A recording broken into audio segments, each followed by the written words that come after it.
part of what makes the first movie what it is the fact that they're still behaving like they were behaving when they were children and when they were in high school and when they were in college. That nothing seems to have shifted between the end of this season and the beginning of the first movie, except that I've somehow put on about 65 pounds of lean muscle.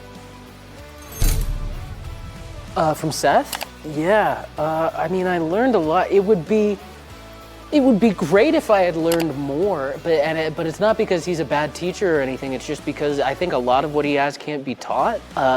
Especially his ability to do a million different things at the same time and split his focus like he does.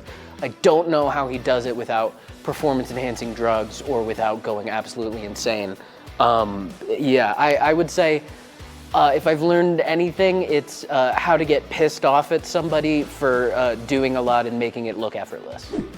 How has it evolved? I don't think it evolves that much, to be honest. I mean, it's very much in the same place that it is when we meet them in the first movie. Part of what makes the first movie what it is the fact that they're still behaving like they were behaving when they were children and when they were in high school and when they were in college. That nothing seems to have shifted between the end of this season and the beginning of the first movie, except that I've somehow put on about 65 pounds of lean muscle. Added some traits. I don't know if I've added any particular traits that are new in comparison to the movies. I think there are some bits that shine through, like he's a weird kid during puberty. He's kind of a creep. He obsesses over women in a really odd way that only a super horny, awkward high school boy can. I feel like that's something that we don't see as much of in the movies, for sure. It's so funny. That episode, that was so fucking fun to shoot. Really like with all of my favorite scenes and episodes from these two seasons, the sillier the better for me, because that's where the comedy comes from. It's something that is so silly and taking it so seriously. I think there's a line at some point about us wanting to learn how to please these women over the phone, and it's so ridiculous, and I love it so much. I think the hardest one to keep a straight face is there's a scene at the end of an episode that focuses largely on Susan, on Alana's character, and she gives a speech at the end, and I don't know, I don't remember exactly what it was, whether it was a technical thing or what have you, but she had to do that speech about 30 or 40 times in a row before they got what they needed from it.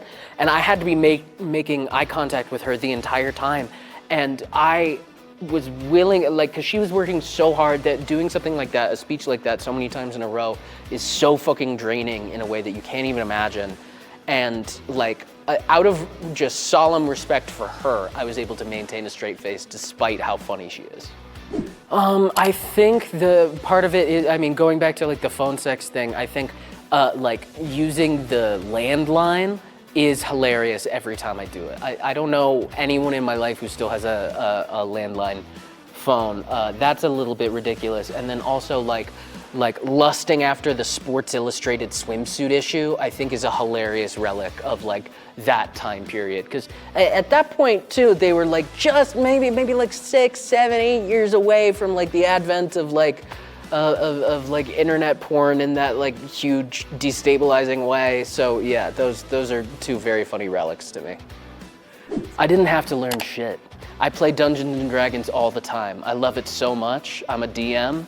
I didn't have to learn anything. I knew pretty much all of it going in.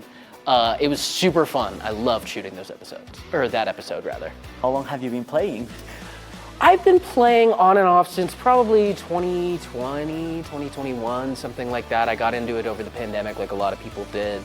I don't get to play as a player enough, I think. I tend to be the one organizing things with my friends, so I tend to be the DM.